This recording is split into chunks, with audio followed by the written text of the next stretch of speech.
There, Dave? Yo, yeah, just setting it up here. We'll be live in 6 minutes. GM Sasha, GM. Good morning. I'm trying to get to this link. It's not letting me. You stupid Twitch. I just tweeted it out too, so you should be able to get it on Twitter if the link I sent's not working for some reason. GM. There we go.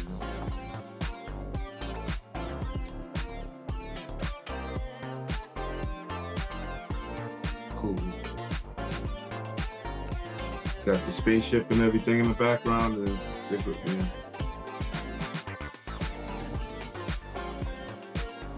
Yes, sir.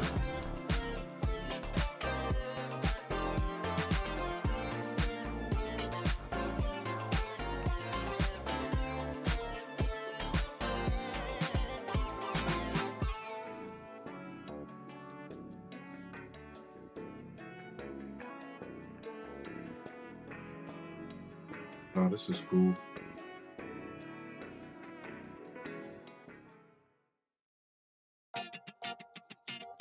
You.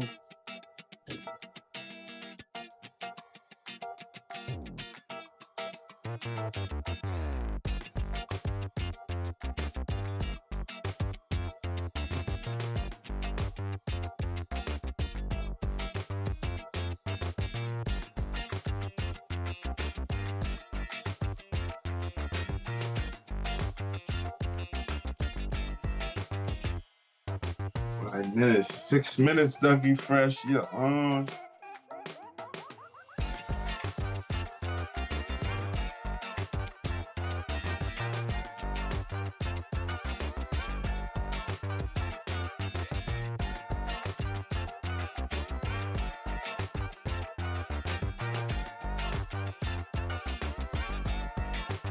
minutes.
About to do a podcast real quick. So I'm getting it over.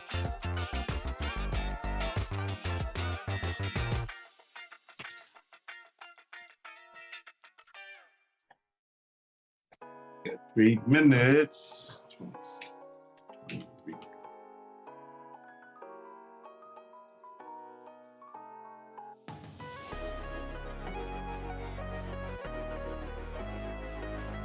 Dave, Yes, sir. you don't mind if I go live on IG? Nah, do whatever you gotta do, just as long as it doesn't mess up your network connection and your audio quality. Oh, no.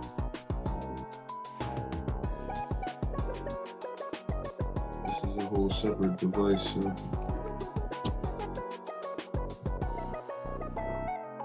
Let's see how this works.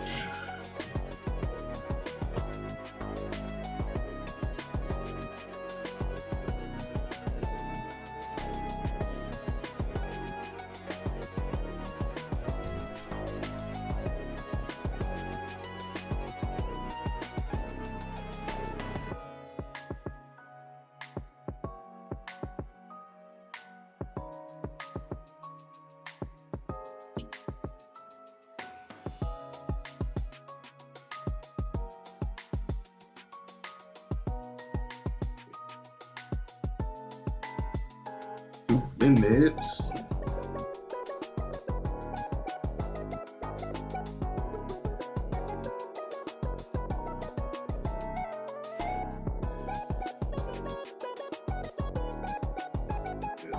Eearplug.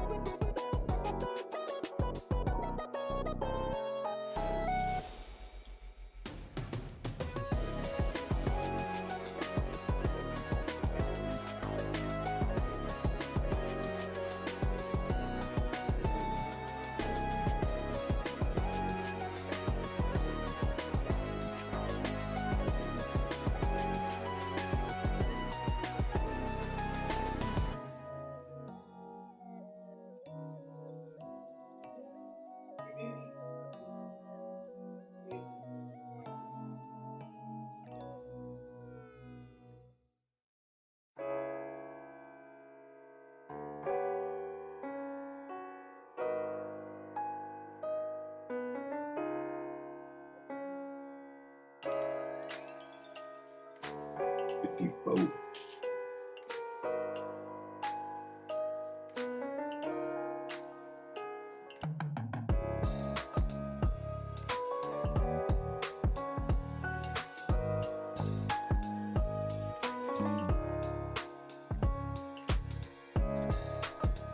What's up, Ingrid? What's up, Blazers? Thanks for joining.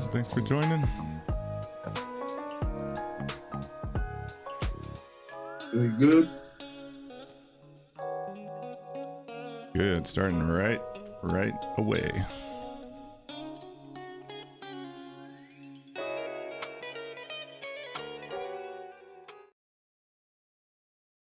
There's a possibility of some background noise. No problem. Good morning, good afternoon, or good evening, wherever you're joining us from around the world. Welcome to Web3 Warriors, episode 40, featuring Eearplug. Welcome, Eearplug. How you doing? Good morning, Dave. Good morning, everybody. Good morning. Hope you're doing well, man. Eearplug is an NFT creator, metaverse builder, metaverse wearables creator. And so I'm really happy to have you here today, Eearplug, and welcome everybody to Web3 Warriors. I'm your host, David Karoma. I go by Chrome in the metaverse, and I'm excited today to talk about my favorite topic, which is building in the metaverse. And, you know, at Web3 Warriors, we're always looking at the creator economy. We're looking at the potential for creators to jump on the blockchain and into the metaverse and really just build to their heart's content and share those creations with other people, sell them, trade them, all that fun stuff. And nobody really embodies that. Well, there's a lot of people in the community embodying that, but Eearplug is one of the top, really, with his head down, building in the metaverse, and a lot of really cool stuff to show, as you can see on the screen right now, which is his little plug shop corner of the world here in the metaverse. So for this episode, we are looking to talk about really the potential for the metaverse to grow into almost like an underground economy, or it really already is there, and looking at specifically fashion and wearables, which we will see some of Eearplug's awesome wearables in the space.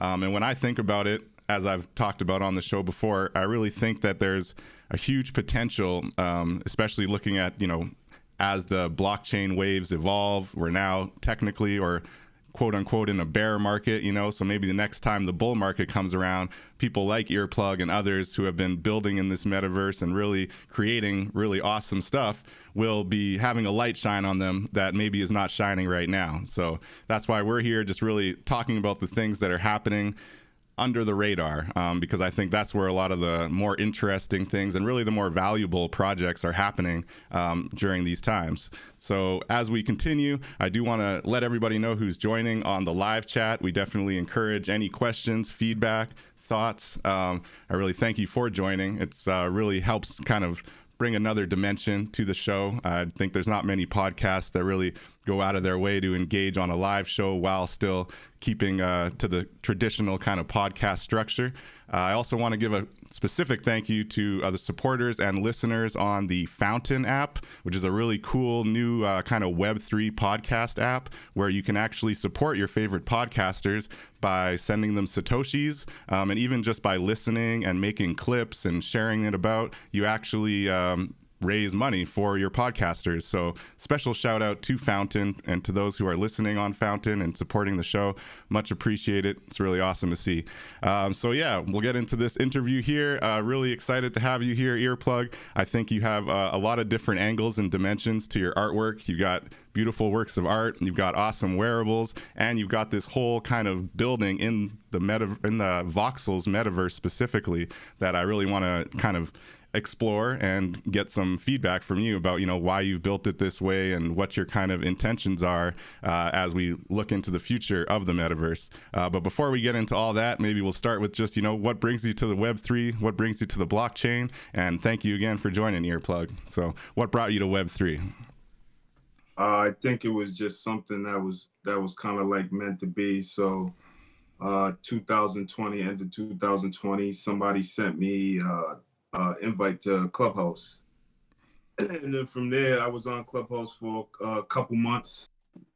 And it was just like a group of artists. We was just in different rooms sharing PTR and our physical artwork and doing auctions or whatnot. But just, it was just an artist community overall.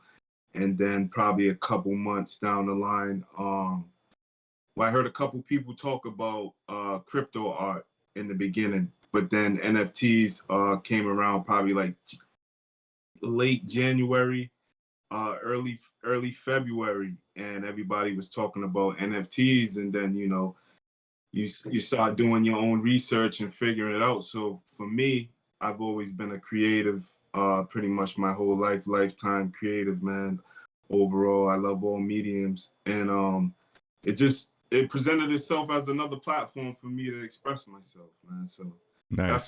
That's what blockchain did, and give me sovereignty within, what I'm doing, complete ownership. So yeah. Yeah, that's what's up. So you were one of those early adopters to Clubhouse. You're saying like so early or late 2021 kind of thing, or late 2020, I guess it would be.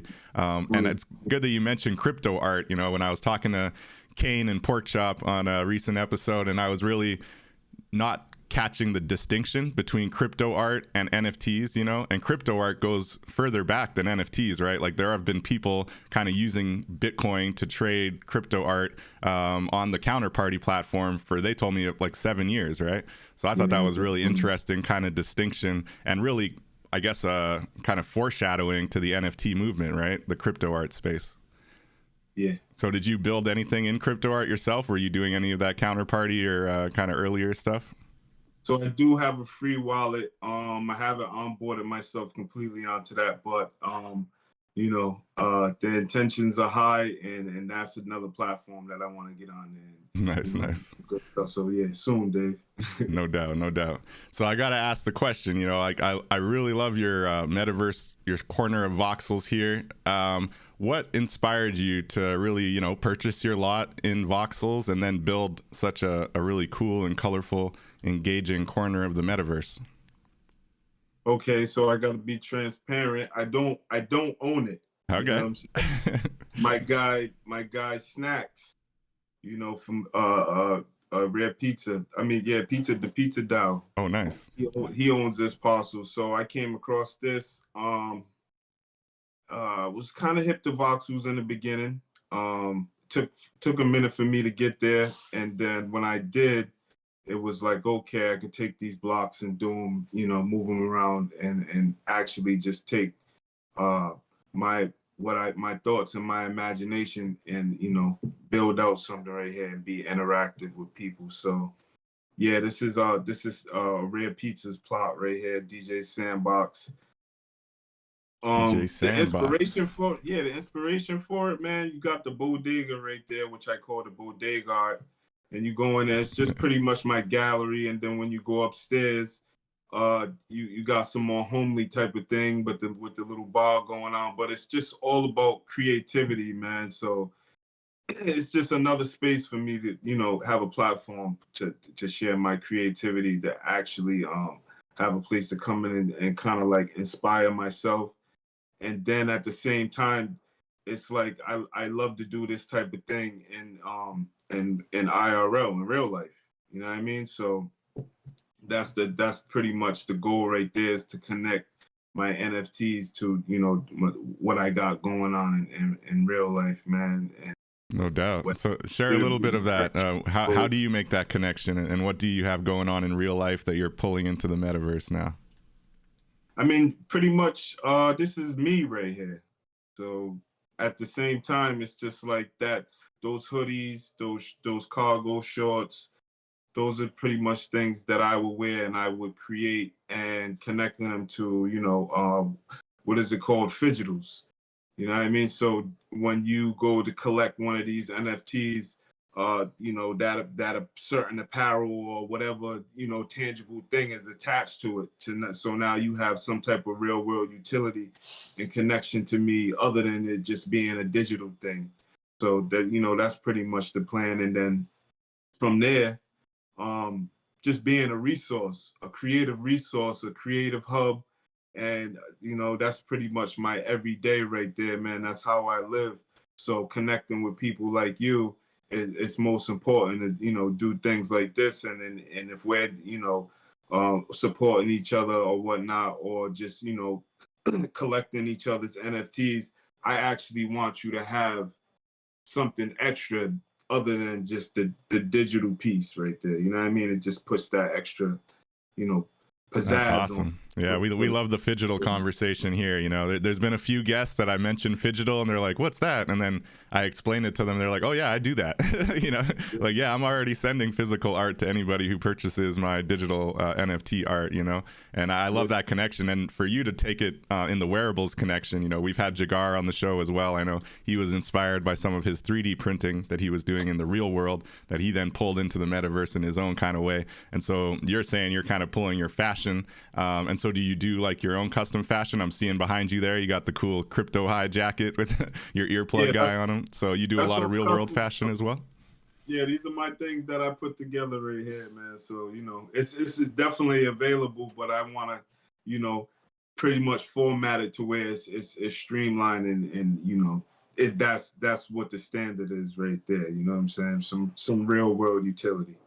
That's awesome. That's awesome. So looking at, the non-real world utility, the digital metaverse utility, and looking at these really cool wearables that you've already created. Now, they're not just wearables with your typical, shirt and pants, but you actually get a different face you can wear, right? So it's really an avatar, which is really cool. How do you view the evolution of, how people want to show up in the metaverse? Obviously, the best part about it is that there's no limits and you can really do whatever you want. But how do you see the economy really growing from here, as somebody who's kind of heads down building really cool avatars and wearables already? I think it's important, you know what I mean, for the people that are onboarded and already, into this type of thing, whether it be video gaming or whatnot. I think these things have already been going on. I don't think it's really anything new like that. It's just the simple fact that it's open source now, and it's like, you know what I'm saying, that it's like a key or a door has been open for creatives to just, do their thing and not really have to worry about somebody else presenting it to them and giving it to them the way that they imagine it. You know what I mean? So I think it's very important to have these type of virtual spaces to where you can connect with other people other than just, traveling to them in the physical. You know what I mean? These different representations of who you want to be, or just a creation, something that you did that you just might want to show to somebody that might inspire them, and they think it's just super cool, though. You know what I'm saying? So it's an expression for me, kind of like as a kid thinking about all the things that I could do, and now it's presenting itself to me as an adult. Like, here you go, right here. You can put your imagination on a platform and share with people. So No doubt. it's important. Yeah, and I love what you're saying about like just having that kind of communal space, right? A place where people can drop in if they want to see your art, see your wearables. They can do that, but you can also connect with them if you maybe like you and me, right? You're like in New York, I'm up here in Canada, but we're able to just jump into the metaverse, connect, and I could purchase, your wearables, your art, and support you directly, peer to peer, right from the metaverse, So I just jumped into the upstairs here, and I'm seeing all these beautiful Chimo do photos of classic hip hop icons. You own these NFTs? Yes, sir, Oh my man. gosh, you were one of the Yeah, lucky came ones, eh? across Did you these. get those early? You Came were there across with. these early. Yeah, it Oh, was early, man. These are good ones right here. oh, that's beautiful, man. That's Pictures right here, legend. man. I grew up off of them, so to come into NFTs and kind of like find out about the person who really was producing them through the whole time is dope. R.I.P. Chimodu. Yeah, R.I.P. Definitely Chimodu. Could you share a little bit of the story? I think it's such a cool NFT community story. I missed it, unfortunately. I only heard about it after. I wish I was there for that actual room that happened where everybody was just like realizing the provenance of these photos and realizing that she, dropped them on the blockchain for a very affordable price and they were just snatching them up. I'd love to hear, your experience with that. I'd love to hear that. So I don't think I was possibly in the room. I might have not been paying attention to what was really going on. I know I was hearing his name or whatnot, but somebody had DM'd me and they was like Chimodi, they sent me the picture of what it was and they're like, yo, I think these would really look nice in your crypto voxels gallery. So I went and checked them out, and I'm like, "Whoa, these joints is only $20 a piece, man." You know what I'm saying? So, Yeah. which probably came out to maybe like 60 at the time. The gas was maybe like around $40 or something like that each one. You know what I'm saying? It was varying. So I hopped right on it. Like I said, man, this is pretty much the culture for me. I grew up off these iconic figures and listening to their music and whatnot. So No you know what I doubt. mean? Plus for me, either way, whether the value went up or not, you know what I'm saying? It was something new. It was the historical provenance and the culture that pulled you in way more than any potential future value, and it's wild to see. I've seen some of these they were flipping for like over 1 ETH, 2 ETH, and now in this bear market, they're back down under, 0.5. Like I'm looking at this Nas photo and it's so iconic. Like that's actually him on his own bed, just chilling in his front of his old like 80s style TV. Oh, it's just, it's so iconic. And now it's down at like 0.32. Check on the dresser. Yeah, he's got the Queensbridge shirt on the dresser. Yeah, no doubt, man. Oh, that's so clutch. Yeah, well, congratulations to you getting those Chimo dues, man. Those are like really, really iconic photos for real. And that is the culture. I've said many times on this show, the metaverse and the gaming really pulled me into NFTs, but the culture is what's made me stay, and I think it's just really amazing what the blockchain represents. Especially for Black folks, frankly, especially looking at the diaspora, right? Looking at folks in Africa who are now able to generate revenue and sell their art and, reach out to a whole new, collector base that they just didn't have access to before. It's a revolution, Yeah, So it's what it's all about, man. It's about the culture. So looking at these awesome NFTs that you've got, right? I need to know the story. They say the Renaissance, too. Yeah, that's true. Yeah, it is an art renaissance. I like revolution because I'm a political junkie, but I definitely see the art renaissance vibe as well. Definitely. That's what's up. So just a reminder, anybody in the chat who's got any questions, comments, feel free to share with us or ask Earplug. But I need to know, Earplug, the character, your central Earplug character that is recurring across many of your artworks, both in voxel form and in 3D form. What's the story behind them? So Earplug, man, overall, man, my whole life I'm kind of like well, say like an introvert at times, but with my creativity, I kind of like that was something that I kept close. You know what I mean? So whenever I created, in a sense, or drew a character, other people would see my work and they'd be like, "That's you." You know what I'm saying? So those introvert tendencies, you tend to be alone a lot. So when it came to reference time, it was always like if I needed to look at a hand or whatever, a face, an eye, it was me. I'd just jump in the mirror. But for the most part, Crypto Earplug is a representation of just me overall, but more of my my childhood. You know what I mean? Growing up off of my first Nintendo in 1988. You know what I mean? Things like that. And just thinking about being in the game or creating the game, and now all of that right now is like it's open source and it's like, hey, you could do that. And just the crypto wave overall, man. When I came into it, I seen a sense of of ownership and sovereignty, and the ability to put your legacy on the blockchain and be able to share it for years on end. You know what I mean? And even with these metaverses, say this link is still up 20, 30 years from now, you know what I mean? Right. And my children now are able to go back and go check that out. Or even when I'm, not here in the physical anymore, I done left, myself, on this platform, Exactly. Legacy. on the net. So, that's what I'm here for, man. Pretty much legacy and just being creative and building, just, kind of like. No doubt. I like that you brought up the Nintendo reference, man. That's what's up, man. Because we're all creators and kids at heart, just trying to express ourselves, and the immutability is key. That's what's up. I know you got kids. I got a kid. Just thinking about the next generation and being able to actually leave some art, on the blockchain. Even the art I collect. I'm not as much of the creator, although I dabble in photography and other stuff here and there that I'm minting. But just the collection of art, showing, hey, your dad was supporting these artists, when they were just getting started and building up, and who knows, what they'll be doing 20 years from now, 10 years from now, even 5 years from now. It's exciting to think about for sure. So that's really cool. So you use yourself as kind of the reference here for these NFTs, and you have an amazing array of options. You've got a lot of really cool pieces that you've built, not just with your own central character, but I see you got the game, you got MC Hammer. What's a little bit of your technical creation? How do you build these things? You got Q in the purple suit. That's an icon from the space. I gotta try to get Q on here, man. I would love to talk to Q. That's the guy who put me on to the Chimadu. Oh, he put you on to Chimodu? Yeah, that's what's up. Good for him, man. He's like, yo, these would look nice in your gallery. No doubt. Yeah, Q's good people, man. But how do you build these? What do you use for your voxel creations here? So for that voxel, what is the name of it? I can't even. Give me a second, Dave. No problem. So it's kind of an app where you would take the picture and voxelize it, essentially. It's alpha time.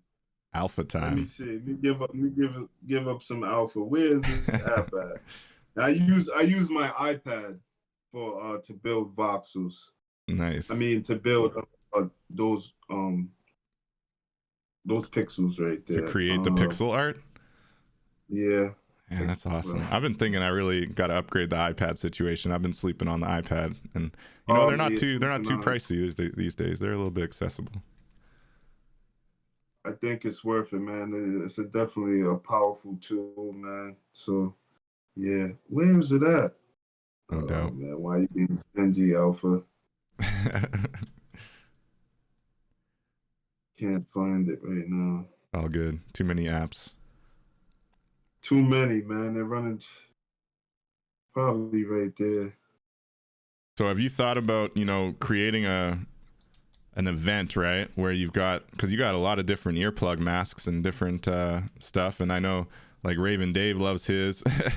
I see Adrian rocking hers often, so I know you got a lot of fans already collected them, and you'll obviously keep selling them and collecting them. Do you see a future where, maybe you get a party of earplugs in the metaverse? Definitely. Yeah. That'd be dope, man. I'm working towards all of that, man. Just, trying to figure it out, crack my code, and just, just continue on a creative wave, man, that brings everything like that you're talking about together. You know what I mean? So stuff like that, yeah. Coming soon, man. We got Ebro in the chat, Balboski, saying he wants that alpha. Balboski wants that alpha, man. I can't find the app right now. It's all right. It's not meant to be. The universe said no, don't share that alpha today. I'm looking at this other piece of art here. I'm noticing it's GAN, and that's the Generative Adversarial Neural Network, which is a fancy way of saying AI art, where you plug in some prompts and it spits out some really interesting artwork based on your prompts. What are your thoughts on GAN art and AI art in general in the space? So me, I love GAN. I love AI art, man. It's definitely something that helps expand anybody's imagination right now. Helps a lot of people be a creative in a different way, man. And that particular piece right there, I think I put my name in the generator with that one right there. Oh yeah. And that image and that character, I drew that character probably I would say April of 2021, and that was like when I was first getting into the NFT scene. Wow. So I just overlaid that character over the GAN that generated out my name in that image. Right Oh, there. nice. Okay, so the character you kind of created, and then there was GAN art behind it. I didn't even notice that, but that makes sense. Yeah, so you think that GAN is essentially, you know, for traditional artists like yourself, creatives who have always been creative, and now in comes the AI and the ability to just type some words in and get some actual art in response. You don't see that as a conflict with traditional artists, more of a compliment? I see it as a conflict. You know how it goes, but I mean, you know, just like how art is, man, it's just everybody's own perspective of how it goes or how they see whatever that definition they think it is. You know what I mean? So there's gonna be controversy with that. There's gonna be people who think different because of their the way they grew up or the way they've handled art throughout their whole life and the definition of it that they have. But I think for me, it's an expansion tool. You know what I'm saying? It's like there's so much that you can do with it. It's all I can do is just kind of like embrace it and use it just like a hammer to a nail. You know what I'm saying? No doubt. And It's a tool, right? It's just a tool, just another tool. Well, you know, we've seen. It's not another tool. It's really amazing though. Yeah, it's something else. It's not just a paintbrush, right? It's a whole lot jammed into this it's all application the that we grew up with, and now right. that shit is like fruition. So it's dope, man. Yeah, well, you know, over the summer there was this big blow up after I believe it was a GAN piece that actually won an art show, right, against a lot of traditional and fine artists. I'm thinking it's possible we see a future where art shows like that, art contests, you know, actually go out of their way to say, you know, no GAN art, no AI art allowed. Do you think that is an understandable kind of reaction, or do you think that, you know, putting those kind of limits on art ultimately, you know, now you're defining what is and isn't art? You think it's okay? I would definitely put it in separate categories. Right. If you could, though, if you could distinguish the two. That's right. Sometimes it gets hard, you know. You think you can tell. You gonna say it? Yeah, it's hard. You know, good luck with that. I'm gonna stay in my lane. I'm gonna just build. Right, no doubt. I'm really interested in it as a collector, and I'll admit, you know, I'm definitely a bit more of a fan of the paintbrush to pen pad, or even digital brush to pad, whatever the case may be. But definitely like the you know, old school traditional artistry, and building, you know, creations by human hands as opposed to an adversarial neural network. However, I can see the value in it. I just think it would be it would make sense to create that distinction, I think. And as we continue to evolve, it'll be interesting to see how the community reacts to it. And really the wider art space, I think, is just now, I think, starting to come to grips with it. So I'm looking at the intro at the front here, and you've got this, or this is the back? Yeah, this is the back room. And you've got these portals listed. And I'm seeing ABC Gallery, Low Sleazy. Tell me about the portals and what's the function here as I try them out. So these portals, once you tap on them, you can obviously link other people's parcels to them. So that's going to bring you to the, you know, Low Sleazy's parcel over there in Miami. Right.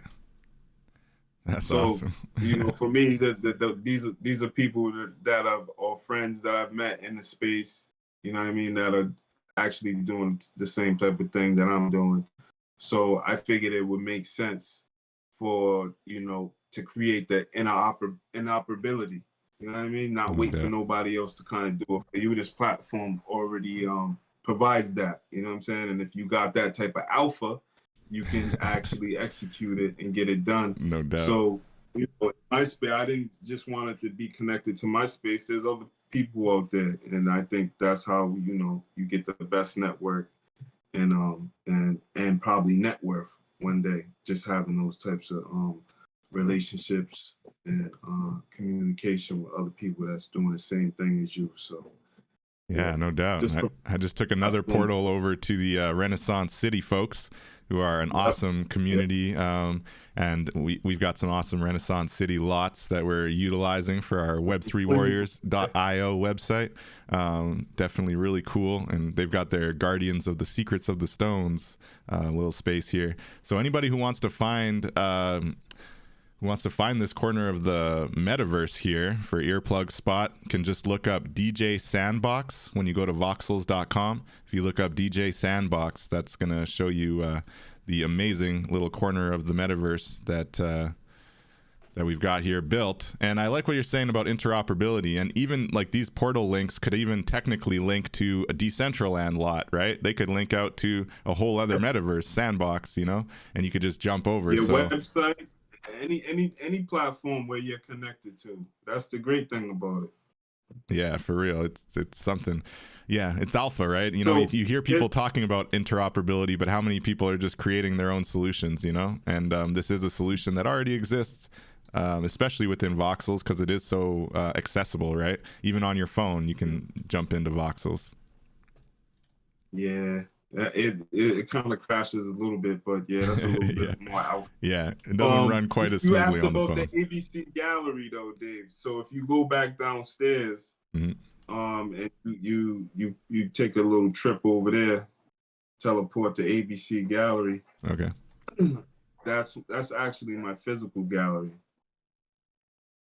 Nice. So I have, and you'll be, what I mean.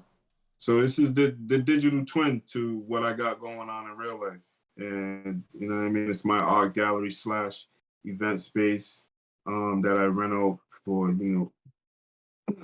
small events for the community, and even curating events, of my own or just with other people, other creatives in my city.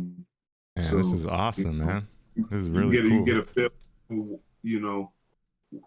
what I'm doing every day. This is kind of like that almost identical twin to what I got going on. It's a really big space. You have a space this big in real life? Yeah. Nice. Yes, sir. That's awesome. To have it, yep. So looking at these pieces, right, I'm noticing none of them are linked, and you're saying these are real life prints. Do you sell your real life prints on your website, or is it kind of a come and see in person kind of thing, and one of one, you buy this one and that's it? Or do you sell copies of these? Because this is really nice artwork, So I usually use I've been using Instagram for a while now, as far as like promoting artwork, or Facebook and things of that nature. So these are just different pieces, man. That earplug right there with the ball in his hand, actually Rook owns that one right there. And nice. That's when I kind of like when I was figuring 3D out right there, but I went to the first NFT NYC. So I was there taking photos as well of, what was going on in the background. And then I just came and put it together, and, that's just a part of my story and journey throughout, this NFT thing, or this digital art renaissance, or crypto art, just, you know what I mean? That's an awesome memorial, man. Yeah. Like, that's a really cool way to remember NFT.NYC, your first visit there too. So you took a photo and you worked it into this kind of crystal ball effect? Yeah, definitely. Wow. And then you got the backdrop as another photo too. Yeah, the reflection is my city though, actually, right there. So nice. But I just worked that 3D character into there, that crypto earplug character, and just overlaid it and made the photography I took in NFT NYC 2021 the background. That's dope, man. That's a really nice piece. You said Rook picked that up? Yeah, Rook did. Yeah. Nice. That was our last guest on the show. See, small world, this NFT community. How it goes, man. Big up, Rook. Yeah, Rook's awesome. That's really cool, man. So what, do you use Blender to create these 3D versions of yourself here? Actually use Nomad Sculpt on iPad. Oh wow, man. Yeah, See, I got to get that iPad, man. Like, I want to dabble with this. You know, I know a lot of people have been talking about really getting their 3D chops up during this bear market. You know, because as the bull market comes back around, there's going to be a lot of people paying for 3D builders and creators and those who can build in the metaverse, right? How are you viewing that kind of economic opportunity for someone like yourself who's now, you know, well versed in pixels, well versed in 3D, you know how to mint NFTs, you know how to build little corners and digital galleries. What do you think about the future prospects for someone with your skill set? Oh man, I'm excited, man. I think that's something that's kept me here. That's kind of like the glue, you know, just being a creative overall, man, and just having this type of platform. It wasn't hard for me it wasn't a hard sell. You know what I mean? You know, going through the trials and tribulations of being here for almost a couple years, it's just like those are the those bumps in the road become stepping stones, you know what I'm saying? And you learn, you gotta toughen up and be like, you know, uh, no matter what form of success that you might be expecting, you know what I'm saying? Just stay true to what you're doing, you know what I'm saying? So overall, this was me already. I was a creative, so it was just a perfect fit, man. That's awesome, man. And that's the kind of stories we continue to hear on the show, and it's so inspiring, you know, because it's people who are just meant to be here landing here is really what it comes down to, right? It's like there's a lot of other people that, you know, are chasing money, hoping to go to the moon, quote unquote, and all that, and that's great if you can manage it, you know, power to you. But, you know, others who are just really seeing the value, the creative value, the community value, and yes, potentially economic value, financial value in the long term, though, you know, not with some like big grandiose hope for, you know, this year, next year, but really building out, you know, like you said, future generations even, right? Yeah, I think you can't help that though, to have those the grandiose like wow, I can make this, because you see people's lives change like instantly, you know what I'm saying? Right. Yeah, like yo, I could do that same thing. So it's just like I said, you go through those trials and tribulations of, you know, it kind of pans out of what you really want to do, and you find purpose in it. You know what I'm saying? No And doubt. having the blockchain and these being able to create your different platforms and, you know, own them, and it be, you know, just being able to do what you need to do with it, it's a plus, man. So yeah, For real. It's like you cool. said off the top of the show, is the sovereignty, right? There's that financial, economic sovereignty and freedom to just build, and, you know, those who love what you're doing are going to support, and that's what's up. And Ebro is saying that the alpha is the iPad. Yeah, apparently. So I got to get on that iPad. So I'm looking at these awesome wearables that you got here, right? So you got shorts, you got shoes, all kinds of plug wearables. You got the masks. What inspires, you know, your future sales? You know, what do you think? Like, do you think about a target audience when you're building these, or like you said earlier, you really just kind of copy what you wear in real life? You know, do you think about who you're building it for? I think I have a target audience. I can't really pinpoint it like that though. I don't know where it's at. You know what I mean? But I can't say, man. I'm just expressing myself the best way I know how. You know what I'm saying? So if it comes along that people like what I'm doing, like what I'm creating, like who I am as a, you know, as an individual and a creative, like, you know what I'm saying?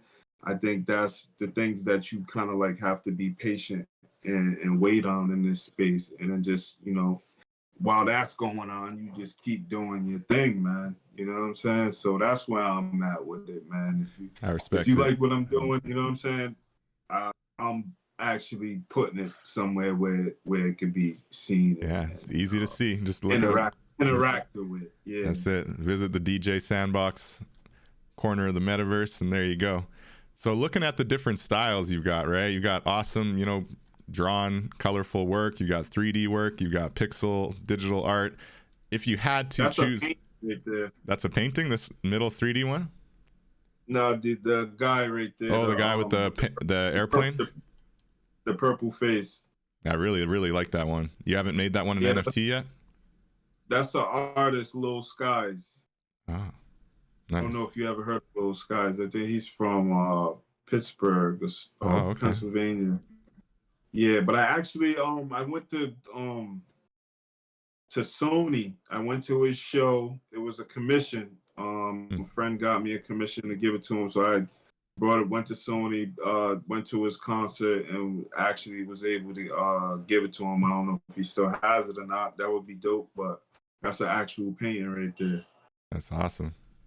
Very, Yep. very cool.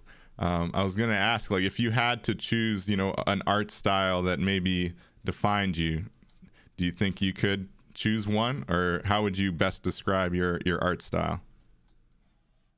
Um, Kind of like surreal in a sense. I like characters. I've always, just drawn random characters, random faces or whatnot.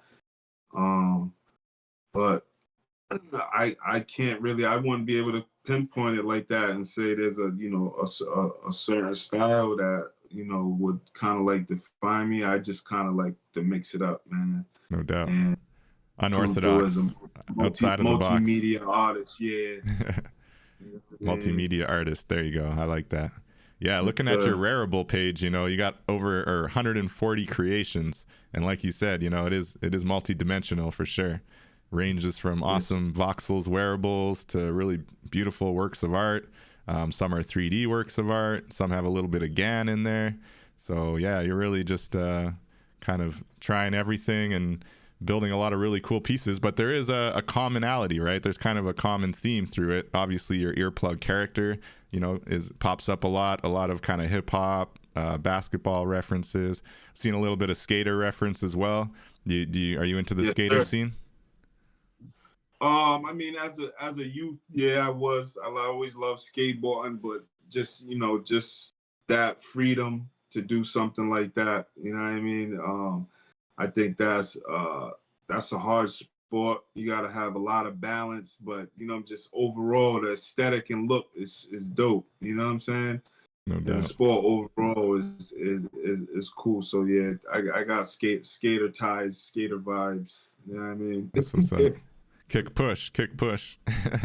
Yes, sir. Yeah, Sasha was just asking to confirm. You said that artist was Little Skies, the purple Yeah, one? Lil Scott. Little Skies, no doubt. Very cool, man. That's amazing. That's amazing. So, how do you find kind of, being an artist on the blockchain during this, quote unquote bear market, right? How are you still managing to get some sales? Are you not too concerned one way or the other with sales? Like you said, kind of just building and those who come. But what do you think about the scene right now? It's a little bit quieter. I've heard that OpenSea's like on some days like 10% of what they were last year. So definitely a quieter time on the blockchain. So how are you approaching this market? I kind of look at it as when I first came into this thing, man. I think ETH was at like maybe like 1,200, between 12 and 1,600 ETH. Wow. So you know what I mean? For me, it's just like I seen a bull run. I seen it go up crazy. I seen people's lives change. I just seen a lot of stuff. And then when it kind of like, when the market went down, that's where I came from when I first entered in. So it was just like, oh, okay, you know, I came in a Nice. transition time. So, Nice. So it's just just a learning. yeah, easy ebb and flow for you, right? It's kind of not as new. Can't wait to see another bull run and what it could do for for me as a creative and being able to just be a resource and whatnot, man. So uh, I'm here for it. No doubt, no doubt. And I see your character's got the video games in hand. You mentioned Nintendo. How do you see the kind of gaming side of this? You got kids, do you think that, because right now gamers frankly aren't on the wave yet, that's the reality. I've been trying, and I talk to a lot of gamers because I enjoy a little bit of streaming and esports and stuff, and generally they are listening to the FUD. They have their whatever reasons for not really being interested in blockchain, so they don't quite see the value yet, even though as far as I'm concerned, cryptocurrency and blockchain more broadly and the metaverse is all built by and for gamers, you know. And I think that just the virtual currency, people spending so much money in digital worlds, which has been happening for decades, right, in video games, is kind of the precursor to now spending money in this digital world on the blockchain. The main difference being that it's decentralized and you have that true sovereignty, right, that true ownership. So why do you think gamers haven't quite, you know, flooded the gates yet? Well, I can't say. I honestly can't say. Maybe they're getting paid for, you know, their play right now already. So they're like, probably, why would I want to switch over? But I mean, I kind of like take it back to GTA, playing GTA for like, you know, when it first came out. Right. And then you could do that where you could just have infinite money. You know what I'm saying? Yeah. So I think all that is kind of like possible with that. I don't know why you tell me. I don't know why. That's a surprise right there that they're not onto this right there. I was surprised, you know, because I started this podcast on Twitch for the main reason, and that's why we still do these live streams on Twitch. We're showing up live on Twitch right now. Shout out to everybody tuning in.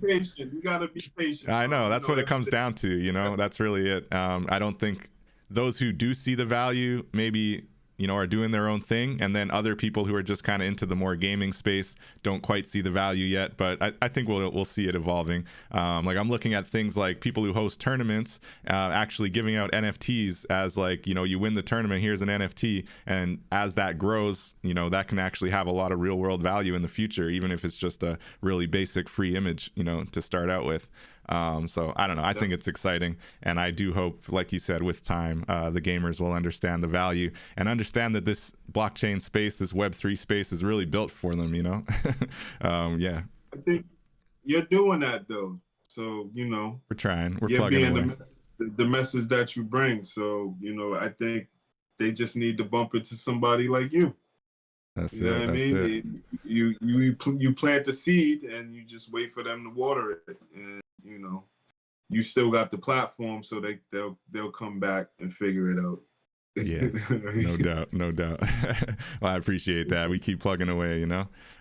So sure, have you thought about gamifying the metaverse? You know, I know I've heard some rumors that Voxels is soon going to be allowing, you know, a little bit more engagement with items. Like, for example, you could actually jump in a car and drive, something like that. Do you have any thoughts towards that kind of side of the evolution of the metaverse and what you would do if you had the opportunity? I would just say I can't wait for that to happen and be able to mess around with that and see what I could do with it. But just being able to have more interactivity within these spaces, man, makes them more of a plus. You know what I'm saying? Because everybody's not able to get out and do certain things, and you can still have an experience and do that within these spaces. So, you know, if you got a corner store in IRL and you got that same corner store in the metaverse, you know what I'm saying? Somebody might want to take a trip through the metaverse to, you know, get them some groceries or whatever they need and get that delivered to them. You know what I mean? But they still got the experience. They didn't have to get up off their couch, their bed, or whatever space they were in. You know what I mean? They could do it there. So, yeah. It's true, right? It's just that ability to jump in from anywhere. Yeah. No, it's exciting for sure. And what do you think about like people who maybe haven't quite taken the plunge but have a lot of, you know, digital artistry chops, you know, like you say on Instagram, right? There's a lot of artists that are still, you know, pushing their stuff on Instagram but haven't, you know, jumped into NFTs, or even yourself. Maybe I know there's some pieces that for whatever reason you'll share on Instagram, but maybe you don't mint them as an NFT. So maybe I'll start with that, you know, for yourself. How do you differentiate? How do you choose, you know, what kind of art you want to mint, and why wouldn't you just mint all your art? I think minting for me is a process. You know what I'm saying? Because sometimes I just don't want to put anything up there. Like there's you got to put traits, you know what I mean? All of that details to what this thing is, and possibly down the line what it could be more. You got to leave some type of room for it to grow. Right. You know what I'm saying? You don't just put it up there and just be like, oh, that's for. Well, at least for me, put it up there and I wanted to add some type of purpose to it, some type of nostalgia, meaning. You know what I mean? So I got a lot of artwork that could just be an NFT, but I think as my story goes on, those pieces will reveal themselves on the blockchain when they're meant to be. So, you know what I mean? I'm just, staying patient, staying creative, and I realized that something that I did 20 years ago, you know what I'm saying? Right. 10 years ago, 5 years ago, when it's time for it to be revealed, it will reveal itself and, create the story for me on the blockchain. So all in due time, right? yeah. So that's cool. I know some fine artists and people who share their art, already on Instagram and that, and I find myself wanting to be like, oh, you should just mint this. Like, why don't you try to sell this on the blockchain? But at the same time, that's just my perspective. And to your point, maybe especially if it's your first one and you're just getting into the blockchain for the first time, you're not going to just want to like throw just any image on there or just mint. Maybe you do want to be a little bit more thoughtful and have an eye towards whether it's legacy or provenance, just the fact that it's immutable, right? And it's going to be there forever. That might land a little bit different for some people, right? Yes, sir. I think just really working towards something, man, and then maybe one day it might catch fire, and then you're kind of like forced to kind of like, you know what I'm saying? Yeah. Move a certain way on the blockchain. So yeah, man, just let it take its time and its course. That's how I kind of like look at it. Makes sense. No need Even to though rush. I should mint more. I'm not saying I shouldn't. Nah, you got lots, man. You got 140 pieces already minted on this blockchain, man. It's amazing. So I spell it ether. So I'm looking at some of these derivative pieces. This one Reef to Ape really caught my eye. Did you create that one, or would you have minted that? It's a 3D. Yeah, so that came from a collection called Lifted Apes, and the creator of it reached out to me, and he was like, "Yo, the collectors of them, I'm gonna shoot them your way and see if they want a commission, a 3D commission of their apes." So these are 3D renders of a collection called Lifted Apes. That's dope. So you did 3D renders of the collection? Like you were kind of the main point person? Yeah, so whoever has the original ape and they want to reach out to me, we left it open for them to reach out to me, and I'll create the 3D one. So like the creator of the collection, he got one made first, and then he put it out there, and then that kind of like started a little fire. So yeah, that's dope. More to come. So did you get some decent commissions off that? Yes, sir. Nice, definitely. Because I've noticed in your metaverse you got this other dude with dreads here, so he would be one of those as well. So now that's something I just did. That's actually Lil Durk's ape. I just threw the dreads on him and did it in 3D. Oh, nice. Yeah. Send it over to Lil Durk. Yeah, actually, yeah, definitely. Nice. If they see it, you know what I'm saying? Maybe one day they'll see it, and yeah, they might like it. But that's actually a paint in the Frida right there. That's another hand. Yeah, I was gonna say I tried clicking on it, didn't bring me to. Is there an NFT of it? Nope, that's not an NFT, but it's actually a actual painting. Well, it's gorgeous. You painted that, or is it something you collected? Yeah, that's acrylic and airbrush right there. Man, you got airbrush chops too. Snap. Oh man, I feel like something like that, especially famous people like Frida, and like you gotta mint that, man. Yep. You gotta sell that for sure. That's beautiful. That was a birthday gift to somebody special, man. Okay, I got you. There you go. A lot of value. All right, I feel you. So that's just it, not everything's meant for the blockchain, right? Look at this really cool alien you got here. It's got kind of Shiva vibes, like 10 arms. Yep. Tell me a little bit more of your art inspirations. I've noticed you got some kind of esoteric vibes happening sometimes as well. What are your inspirations for your art outside of yourself? Because we know we got the Earplug character in a lot of these pieces. But some of them are more symbolic, or philosophical. What else inspires your creations? So that one right there was around the time that I was coming into, no, what was that? When I had a daughter in 2020. Hmm. And then coming into NFTs, I decided to create this piece right here, but it was really to show my appreciation for women, you know, seeing my daughter birthed and just having a different experience that time around. I got 4 children, Hmm. and seeing her born, seeing the actual, you know, the uterus and, you know, the tree of life. It was like, that experience right there was different for me. So it inspired this piece right here, and it's just their appreciation for women, That's awesome, them man. being the portal of life that they are. And they just, you know, they hold different worlds in their hands, man. So it's just like That's I don't heavy, think bro. That's I good, could I man. That's could really awesome. expound on it too much, man. You know what I'm saying? It's, my mother was my first house, so you know, it's like Word, word. It's for that the most part. divine feminine energy going on here. Yeah, it's called She Is Beautiful, as you can see, but that's pretty much it, man. That's You awesome. know, Very just cool, man. respect for the woman overall. So You know? the family inspires you as well, man. Yes, sir.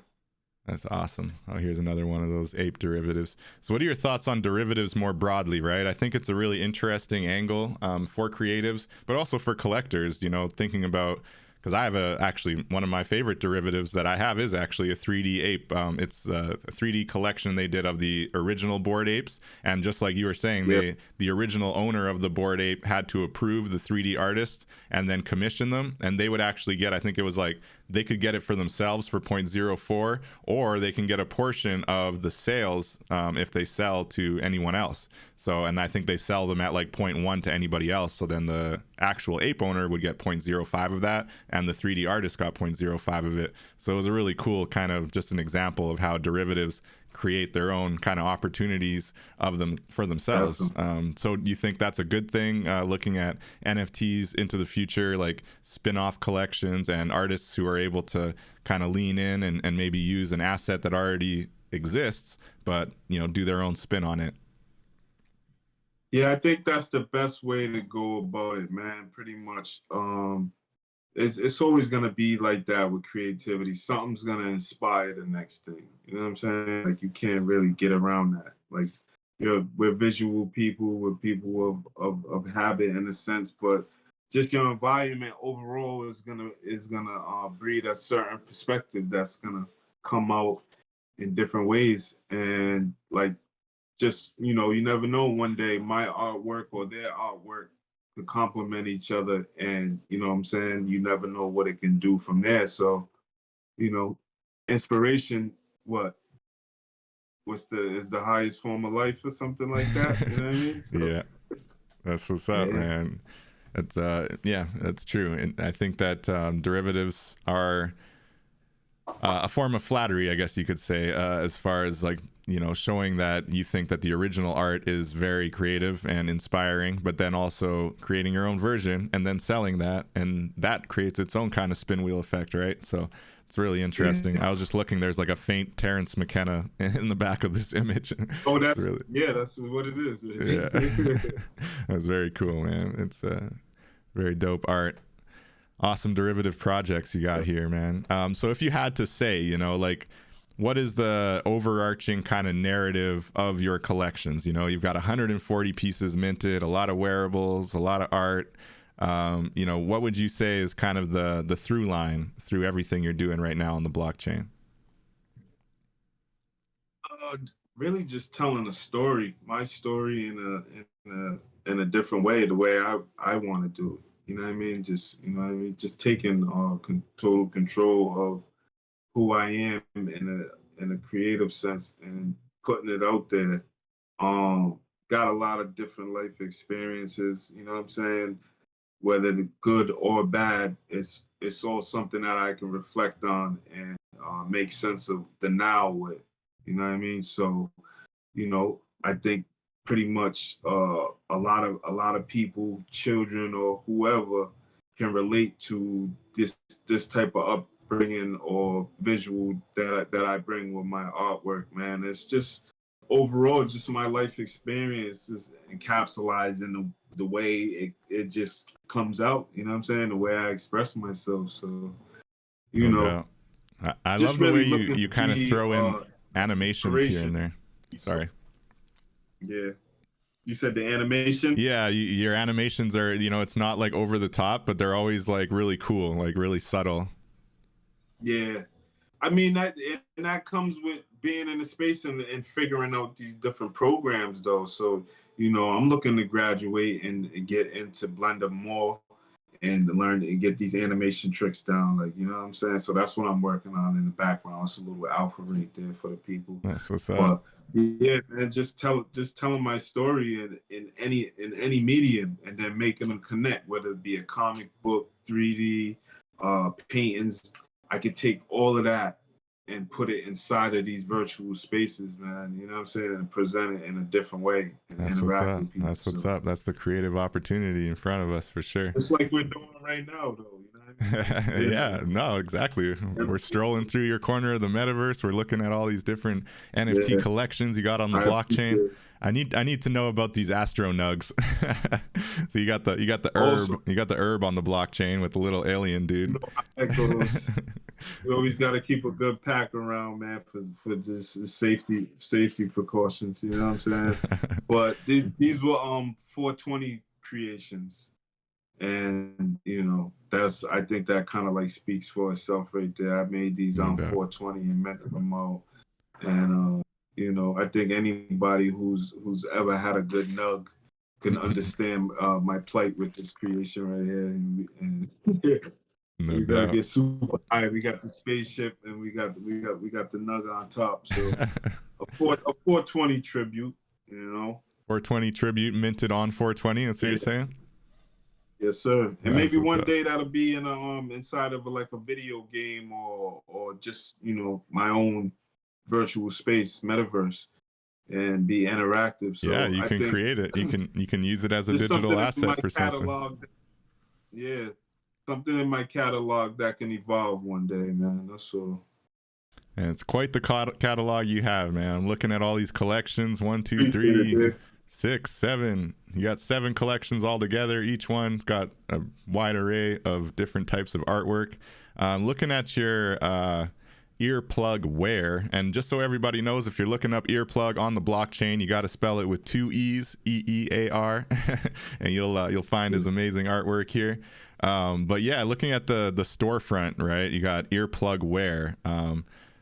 What is the goal with this? Like as far as people who purchase them, wear them around in the metaverse, long term, because you've built quite a few of them, right? What are you hoping to see as kind of an end game? Let's say you can actually sell out of these, right? And then you've got a whole bunch of people. Let's say the plug brand, just takes off. Everybody wants it because it's got provenance. It's been in the game since 2021, real metaverse OG. How do you see that kind of growing from there? Do you think that brands in the metaverse are eventually going to have a similar type of, appeal as brands in the real world? I mean, I think what I do in real life, creating a piece, I think it just transfers right over to this type of thing right here, man. And if you have people who are on these platforms and they come in looking shabby, like just like that butt naked avatar, they need some gear, man. Can't be naked, that's for sure. Yeah. Feel a certain way, and if they appreciate it enough and want to grab some gear, then it's there, and then that, like you said, that creates a legacy for what I'm doing.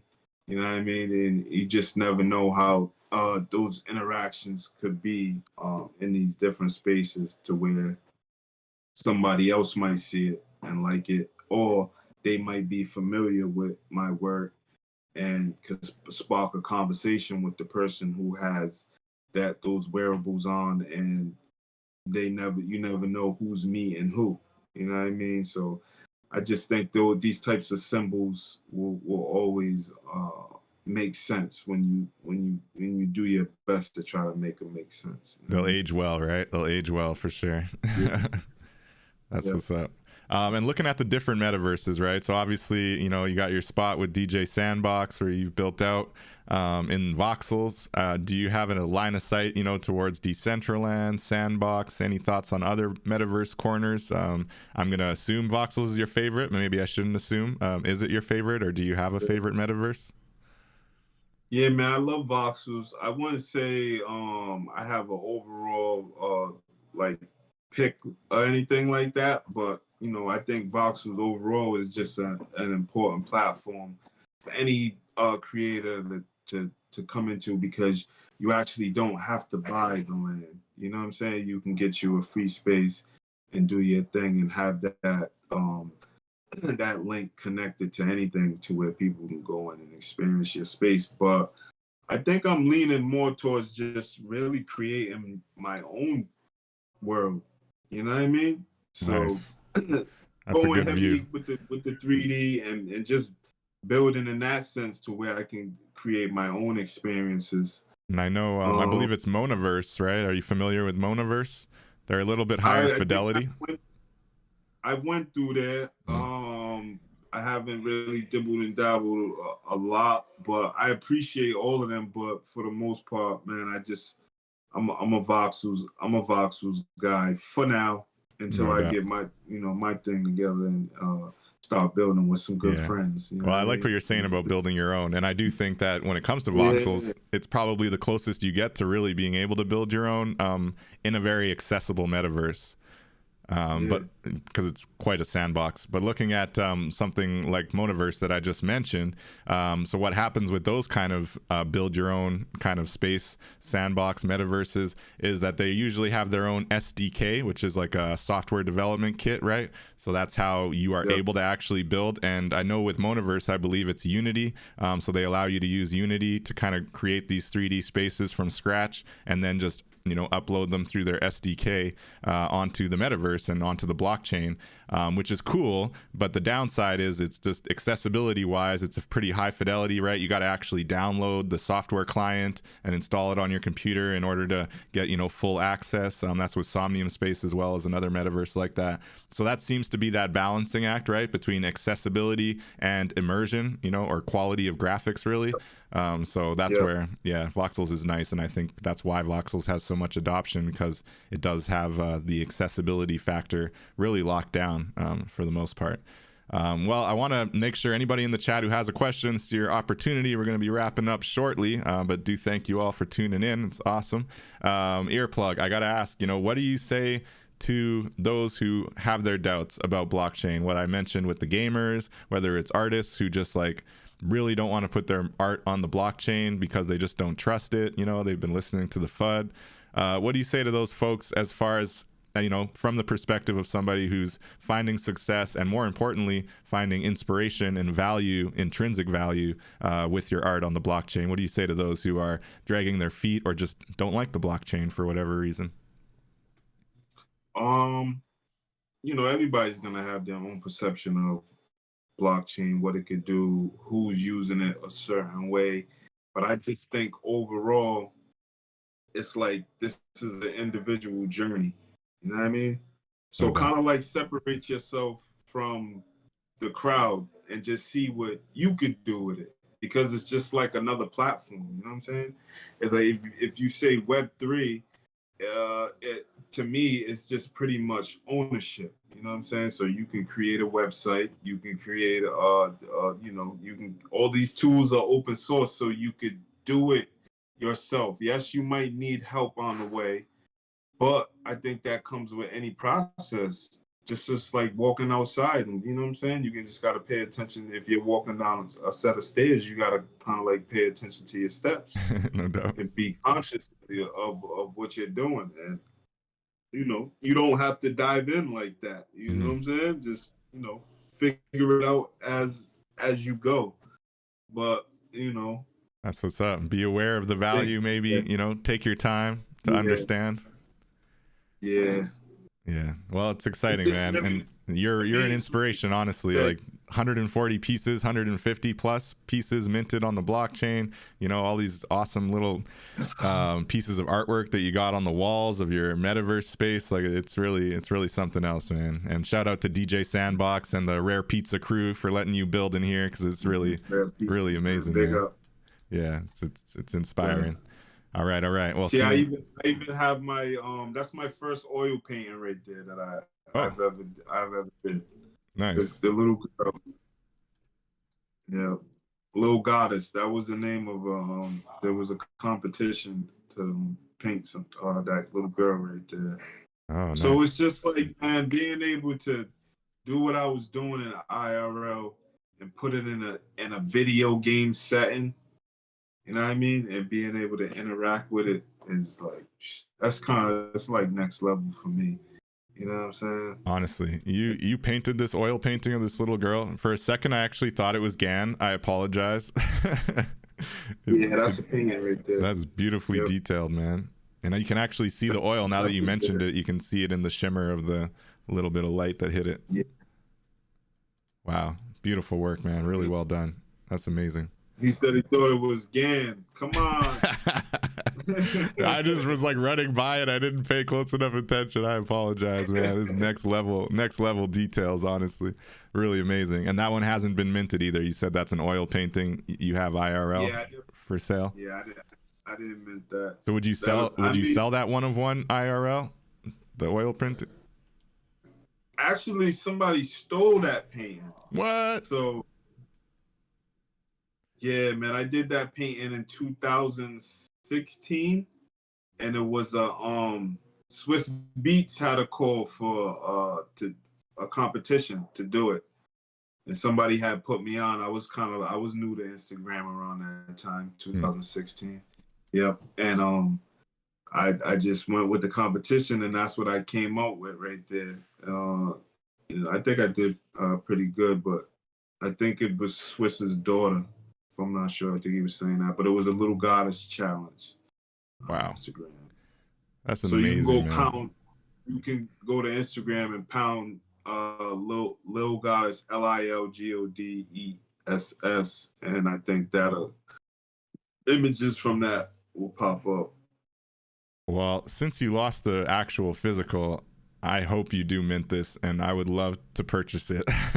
And I do apologize for the Gan mention. They're giving me a hard time in the chat here. But yeah, sorry to hear about that being stolen, man. That's crazy. That's really beautiful artwork. Awesome. So you got mad skills, man. Really. Thank you so much for sharing them with us. Do you have any final thoughts or comments you'd like to share before we wrap here? I mean, overall, man, I just want to thank you for reaching out and providing a platform for me to express myself, man. Show my work going through the metaverse or these virtual spaces or just my imagination overall. I call it this space like a mental verse, you know what I'm saying? So, but shout out to you, man, Web3 Warriors. All day. I appreciate what you're doing, and just keep it up, man. You know what I mean? I definitely see this taking off, someday soon for you, and all those gamers are gonna, they're gonna be looking for Chrome. So that's what's up. Let's go. Appreciate you, Earplug. We'll keep plugging Shout away, out man. Everybody in the chat who stopped through, man. Crypto Eearplug to the moon, and just pretty much, my creativity overall, man. It's my safe place. So, that's how I treat it, man. That's it. That's it. Crypto Eearplug to the moon, and couldn't have said it better myself. Thank you, everybody who tuned in the chat and chimed in. Appreciate you, Sasha, Ebro, everybody else. And till next time, we're going to catch you in the metaverse. We'll be live next Saturday, 12 p.m. Eastern. Till then, peace out. Catch you in the metaverse. Appreciate it.